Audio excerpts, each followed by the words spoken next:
Good morning students.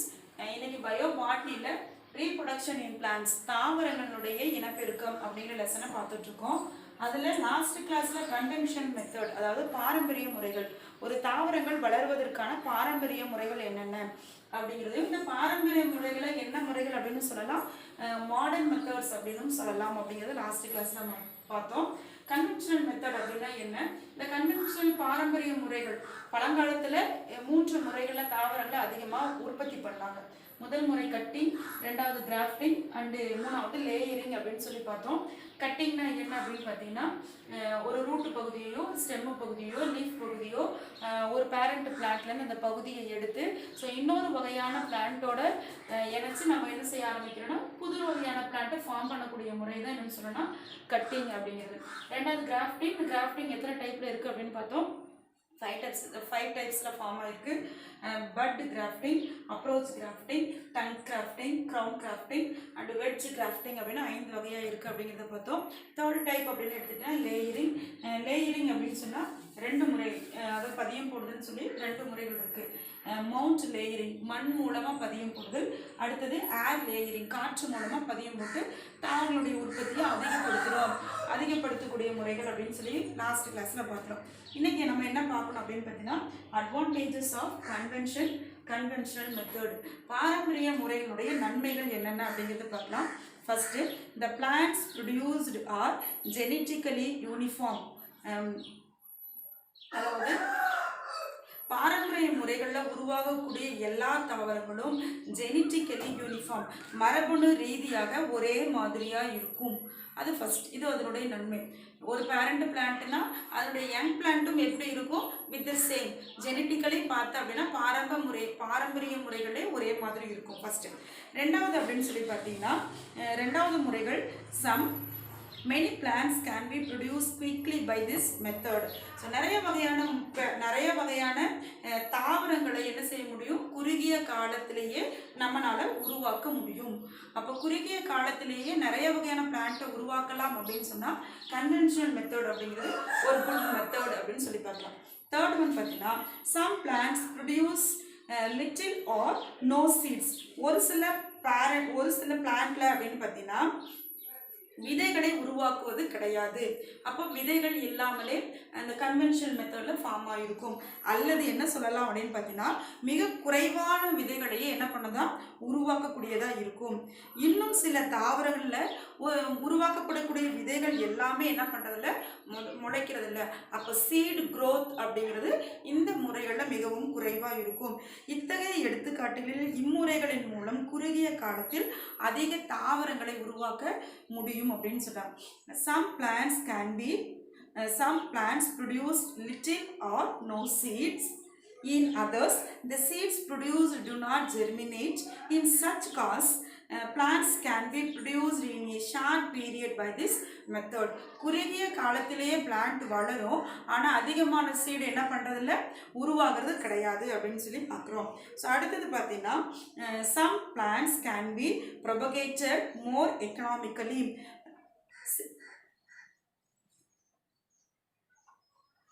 தலைவலி இனப்பெருக்கம் மூலம் அதிக செலவில்லாமல்.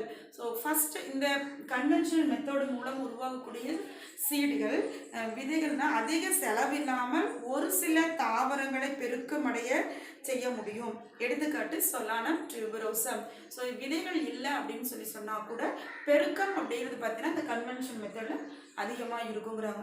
எக்ஸாம்பிள் சொலானம் டியூபரோசம்னா உருளைக்கிழங்குல அதிகமாக விதைகள் இருக்காது, ஆனால் கிழங்குகளுடைய எண்ணிக்கை பார்த்தீங்கன்னா அதிகமாக இருக்கும். இதுக்கு காரணம் இந்த கன்வென்ஷனல் மெத்தட். இந்த முறைகளை அதிகமான தாவரங்களை என்ன பண்ணுறாங்கன்னா பெருக்கமடைய செய்கிறாங்க.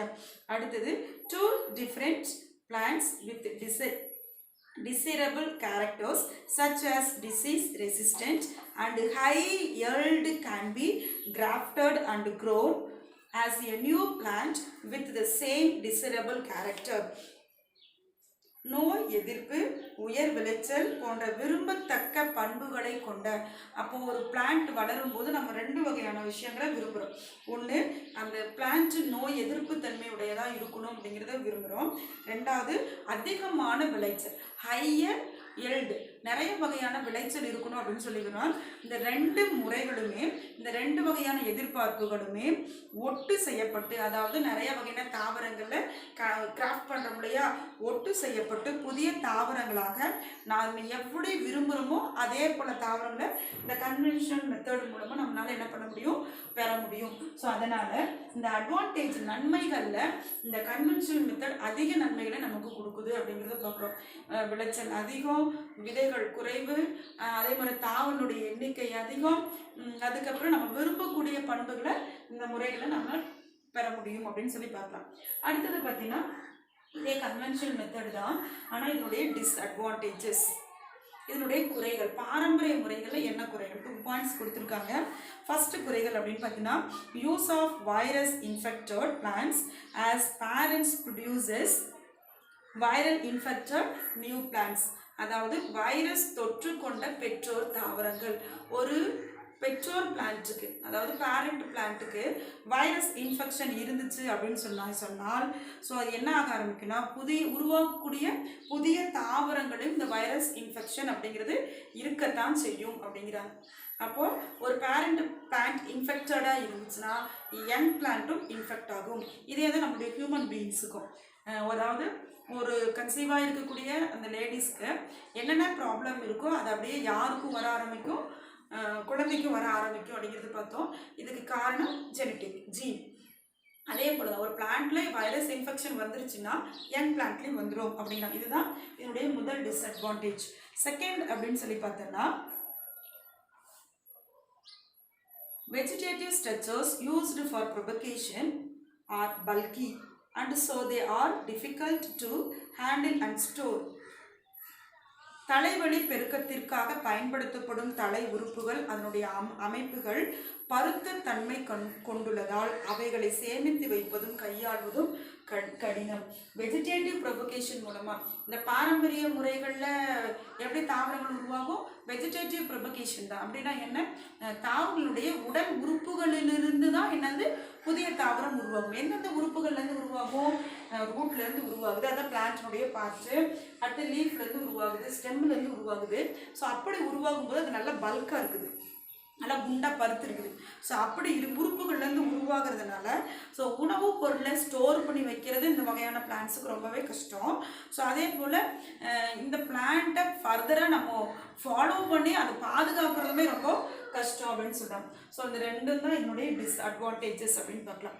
அடுத்தது மாடர்ன் மெத்தட். ஸோ அடுத்தது எங்கே போகிறோம் அப்படின்னு சொல்லி பார்த்தீங்கன்னா, மாடர்ன் மெத்தடுக்குள்ளே போகிறோம். Next topic modern method. Modern method அப்படின்னா நவீன முறைகள். இப்போது இந்த டைம் ஆஃப் பீரியட்ஸுக்கு, இந்த காலங்களில் பிளான்ட்டுடைய க்ரோத்துக்கு என்னென்ன மெத்தட்ஸை கொண்டு வந்திருக்காங்க அப்படிங்கிறத பார்க்கலாம். ஒரு எக்ஸாம்பிள், ப்ரொஃபஸர் எஃப்.சி. ஸ்டீவார்ட் அப்படிங்கிறது அண்டர்லைன் பண்ணிக்கோ. எஃப்.சி. ஸ்டீவார்ட் அவர் யார் அப்படின்னு கேட்டிங்கன்னா, ஒரு ப்ரொஃபஸர். இவருடைய இயர் 1932. இவர் கர்னல் அப்படின்னு சொல்லக்கூடிய யூனிவர்சிட்டியில் இவர் என்ன பண்ணுறாருன்னா, mature phloem parenchyma cells removed from the carrot were placed in a suitable medium under controlled conditions could be stimulated to start dividing again to produce a new carrot plant. அதாவது carrot ஒரு plant எடுத்துக்கிறாரு. அந்த carrot பிளான்ட்ல இருந்து பிரித்தெடுக்கப்பட்ட முதிர்ந்த phloem, மெச்சூரான ஒரு ஃப்ளோயத்தை என்ன செய்கிறாரா, phloem parenchyma செல்ல தனியாக பிரிச்சுட்டு, ஸோ அது ஒரு கண்ட்ரோலான ஒரு கட்டுப்படுத்தப்பட்ட ஒரு சுச்சுவேஷனில் அதை என்ன செய்கிறாரா, அதுக்கு பர்டிகுலர் எந்த மீடியா வேணுமோ அந்த மீடியாவோட வச்சு ஸோ அதை என்ன பண்ணுறாரு, ஃபாலோ பண்ணி பார்த்துட்டு வர்றாரு. அப்போது அதில் இருக்கக்கூடிய செல் டிவிஷன், இப்போது ஃப்ளோயம் செல் டிவிஷன் பேரன்கைமா செல் இருக்கு இல்லையா, அந்த பேரன்கைமா செல் என்ன ஆகிட்டு இருக்கும், செல் டிவைட் ஆகிக்கிட்டே இருக்கும். அப்படி செல் டிவைட் ஆகி ஒரு புதிய அந்த செல் டிவைடில் இருந்து செல்லில் இருந்து ஒரு new type of carrot plant அப்படிங்கிறது உருவானதை அவர் பார்த்துருக்காரு. சரி, இது மாடர்ன் டெக்னாலஜி. என்ன பண்ணிட்டாரு, ஒரு கேரட் பிளான்ட் எடுத்துக்கிட்டாரு. அந்த கேரட் பிளான்ட்டினுடைய மெச்சூரான அந்த கேரட் பிளான்ட் எப்படி இருக்கணும், மெச்சூராக இருக்கணும். அதனுடைய ஃப்ளோயம் பாரன் கைமா செல்லை எடுத்துக்கிட்டு ஒரு மீடியாவுக்குள்ளே வச்சு அந்த ஒரு செல் டிவைட் ஆகும்போது அந்த செல்லில் இருந்து நியூ பிளான்ட் வரதை இப்போ இருக்கக்கூடிய டெக்னாலஜியில் கண்டுபிடிச்சிருக்காரு. அவருடைய பேர் எஃப்சி ஸ்டீவார்ட் அப்படிங்கிறவர். 1932 இவர் ஒரு ப்ரொஃபஸராக இருக்கார். இவர் எந்த யூனிவர்சிட்டியில் இருக்கார் அப்படின்னு பார்த்தீங்கன்னா கார்னல் அப்படின்னு சொல்லக்கூடிய யூனிவர்சிட்டியில் இருக்கார். சரியா? ஸோ இப்படி எடுக்கக்கூடிய இந்த செல்கள் ஃபுல்லாகவே எப்படி இருக்குது அப்படின்னு பார்த்தீங்கன்னா முழு ஆக்கத்தில் நல்ல மெரிஸ்டமேட்டிக் ஃபுல் க்ரோத்லி மெரிஸ்டமேட்டிக் பிளான்ட்ஸாக இருக்கிறத அவர் பார்க்குறாரு. அப்போ அதுக்குன்னு ஒரு ஃபேவரபிள் கண்டிஷன் வரும்போது அந்த யங் பிளான்ட்டாக இருக்கிறது ஃபுல் பிளான்ட்டாக என்ன செய்ய ஆரம்பிக்குதா, வளர ஆரம்பிக்குது. ஸோ இதுக்கு என்ன பேர் அப்படின்னு பார்த்தீங்கன்னா டியூட்டிபோடென்ட். இதுக்கு என்ன பேர் சொல்லணும், டியூட்டிபோடென்ட். அப்போது முழு ஆக்கத்திறன். இது சின்ன செடியாக மட்டும் இல்லை, அது என்ன ஆகுதுன்னா செல் டிவிஷன் தொடர்ந்து நடந்துக்கிட்டே இருக்குது. செல் டிவிஷன் தொடர்ந்து நடக்கும்போது ஒரு ஃபுல் க்ரோத்தான பிளான்ட்டாக ஃபார்ம் ஆனதுனால இதுக்கு என்ன பேர் சொல்லலாம் அப்படின்னு பார்த்தீங்கன்னா டியூட்டிபோடென்ட் அப்படின்னு சொல்லணும். டியூட்டிபோடென்ட் அப்படின்னா தமிழில் முழு ஆக்குத்திறன் கொண்ட தாவரம், ஃபுல் க்ரோத்தான பிளான்ட்டுக்கு தான் டியூட்டிகோடென்ட் அப்படின்னு சொல்கிறோம். ஒரு செல்லினுடைய இந்த சிறப்பு பண்பு ஒரு செல்லு மூலமாக தான் நம்ம பிளான்ஸாக இருக்கட்டும் அனிமல்ஸாக இருக்கட்டும் எப்படி தான் க்ரோத் ஆகிறோம் அப்படின்னு பார்த்தீங்கன்னா செல் மூலமாக தான் க்ரோத் ஆகிறோம். ஒரு செல்லினுடைய இந்த ஸ்பெஷல் கேரக்டர் எங்கெங்கெல்லாம் யூஸ் பண்ணுறாங்க அப்படின்னு சொல்லி பார்த்தோன்னா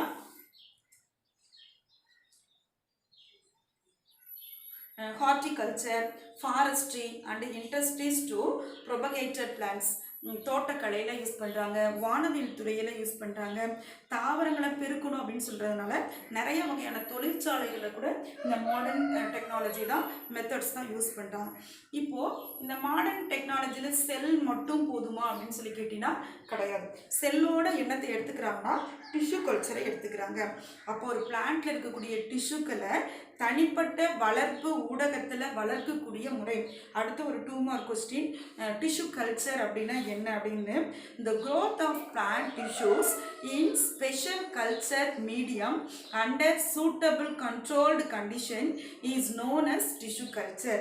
அதாவது திசுக்களை ஒரு பிளான்ட்ல இருக்கக்கூடிய டிஷ்யூஸை எடுத்துட்டு ஸோ அந்த டிஷ்யூக்களை ஒரு தகுந்த சரியான ஊடகத்தில் வச்சு வளர்த்து ஸோ அதன் மூலமாக நியூ பிளான்ட்டை உருவாக்கக்கூடிய முறை தான் டிஷ்யூ கல்ச்சர் அப்படின்னு சொல்லுவோம்.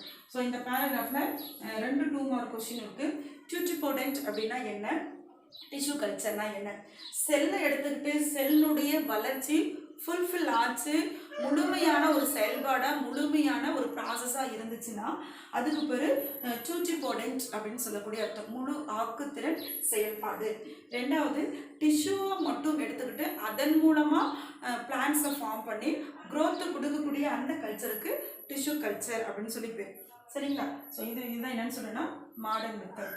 அடுத்தது மைக்ரோ ப்ரொபகேஷன். நெக்ஸ்ட் என்னன்னு பார்த்தீங்கன்னா மைக்ரோ ப்ரொபகேஷன் அப்படின்னா என்ன அர்த்தம், நுண் பெருக்கம். மைக்ரோ அப்படின்னா ரொம்ப ஸ்மால், அதாவது மைக்ரோ ஆர்கனிசம் அப்படின்னா நுண்மையான கண்ணிலே பார்க்க முடியாத விஷயம். ப்ரொபகேஷன் அப்படின்னா நுண்பெருக்கம்.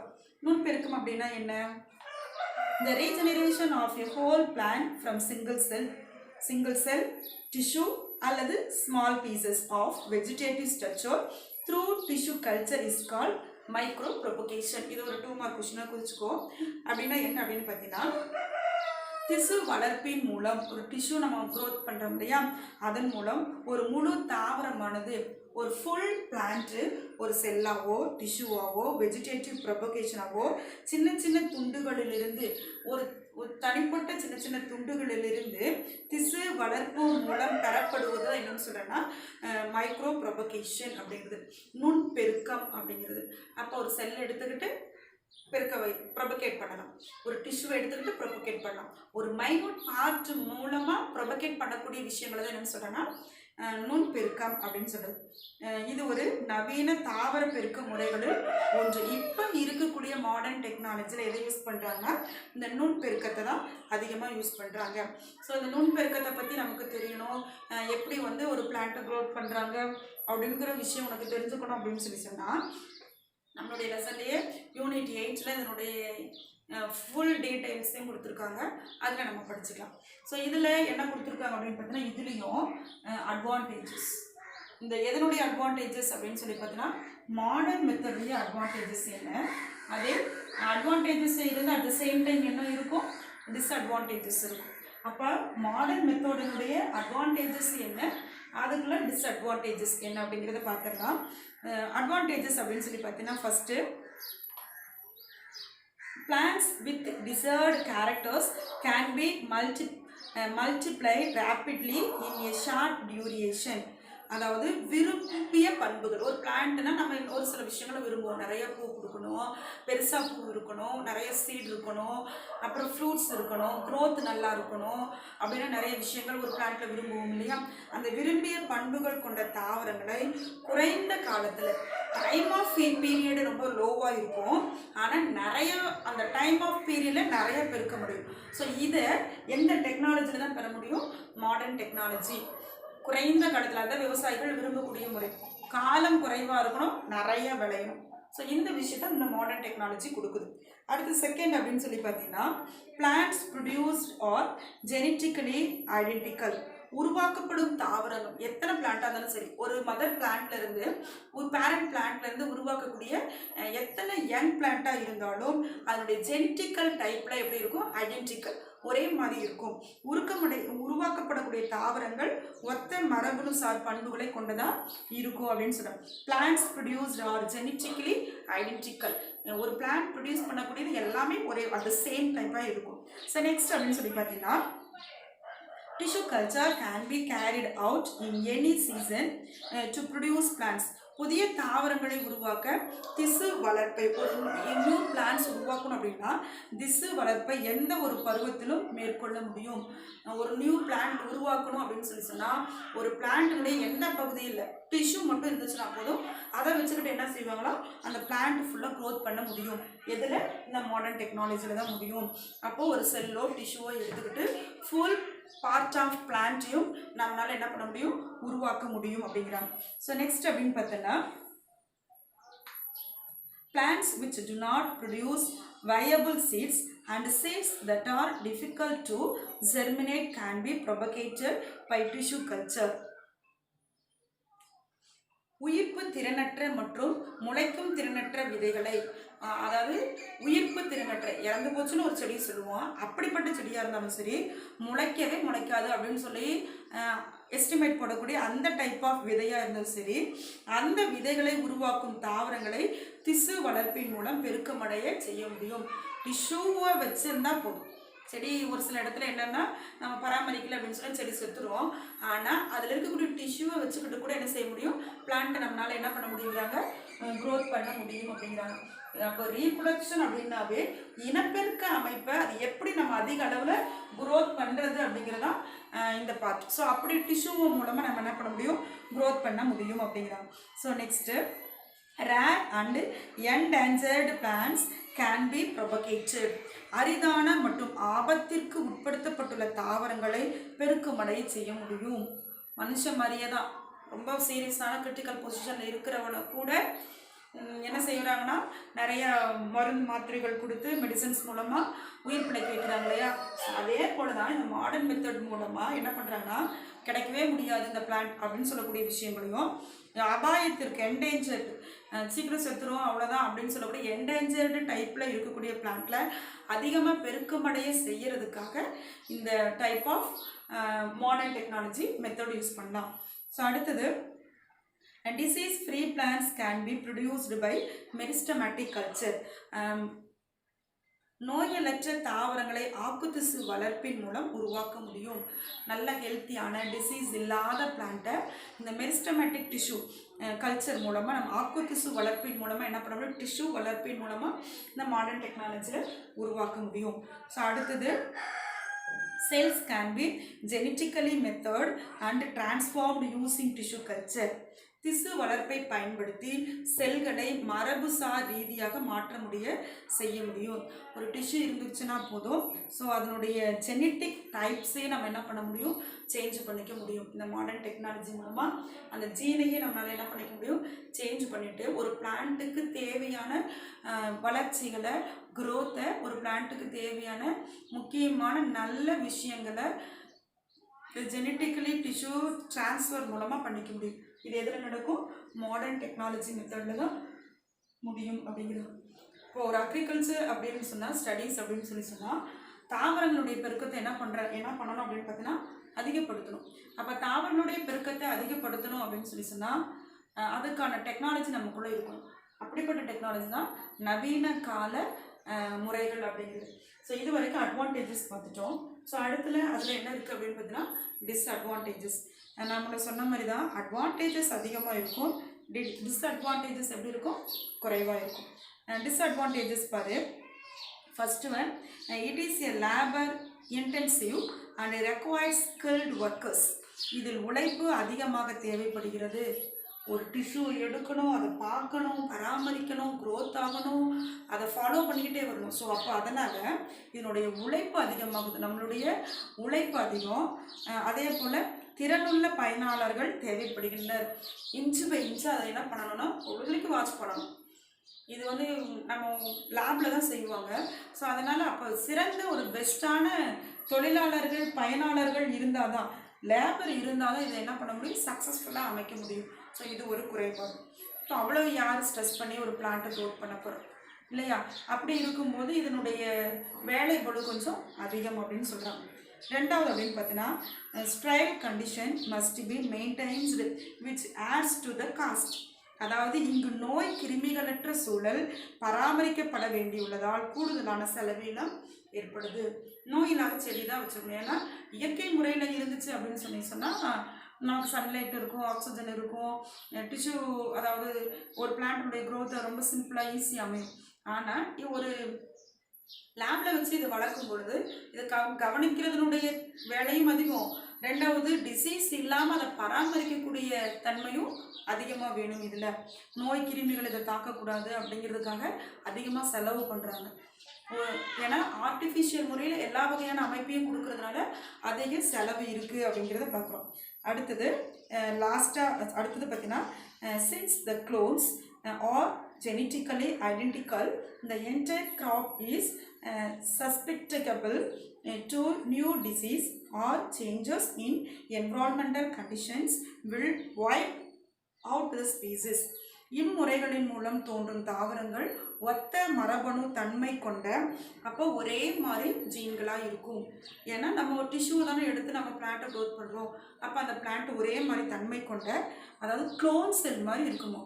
க்ளோன் செல், ஜெராக்ஸ் அப்படின்னு சொல்ல முடியும், அந்த செல்களிலிருந்து தோன்றுவதால் பயிர்கள் அனைத்தும் எல்லா கிராப்பும் புதிய நோய்களால் பாதிப்புக்குள்ளாகலாம்.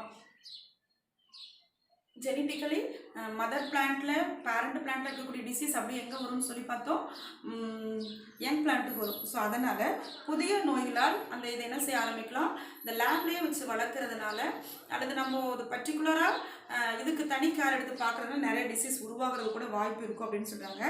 அல்லது சூழ்நிலைகளில் ஏற்படும் மாற்றங்களால் அழிக்கப்படலாம். ஸோ இறந்து கூட போயிடலாம், செடியினுடைய க்ரோத் இல்லாமல் இறந்து கூட போயிடலாம் அப்படிங்கிற விஷயத்தையும் சொல்கிறாங்க. சரியா? அடுத்தது லாஸ்ட்டாக பார்த்தா அப்படின்னு சொன்னால் sometimes callus undergoes genetical changes which are undesirable for commercial use. சில சமயங்களில் காலஸ், அண்டர்லைன் பண்ணிக்கோ, காலஸ் விரும்பத்தகாத மரபணு மாற்றங்களை அடைந்து, பிளான்ட்டினுடைய பார்வில் இருக்கக்கூடிய பகுதி தான் காலஸ்ன்னு சொல்லுவோம். அதை நம்ம விரும்பக்கூடிய விஷயங்கள் என்ன பண்ணாதுன்னா செய்யாது. அப்போ மாற்றங்கள் நிறைய சேஞ்சஸ் இந்த பிளான்ட்டுக்குள்ள அடைந்து வணிக பயன்பாட்டிற்கு உள்ளாகாமலே போகிறது. நம்ம எதுக்காக பிளான்ட்டை நம்ம வளர்க்குறோம்? கமர்ஷியலாக, எக்கனாமிக்கலாக நம்ம அதிகமான பொருளை சம்பாதிக்கணும் அப்படிங்கிறதுக்காக தான் பிளான்ட் க்ரோத்தையும் உருவாக்குறோம். ஆனால் இந்த காலஸில் அதிகமான சேஞ்சஸ் இருக்கிறதுனால இப்போ ஒரு பிளான்ட் அப்படின்னா இந்த மாதிரி தான் இருக்கணும், இவ்வளோ ஹைட் இருக்கணும், இவ்வளோ வெயிட் இருக்கணும், இவ்வளோ ஒரு கலர்ஃபுல்லாக இருக்கணும்னு சொல்லி நம்ம வச்சுருக்கோம். ஆனால் இந்த லேபில் மாடர்ன் டெக்னாலஜி மூலமாக உருவாக்கக்கூடியது அந்த கேரக்டரோட இருக்குது.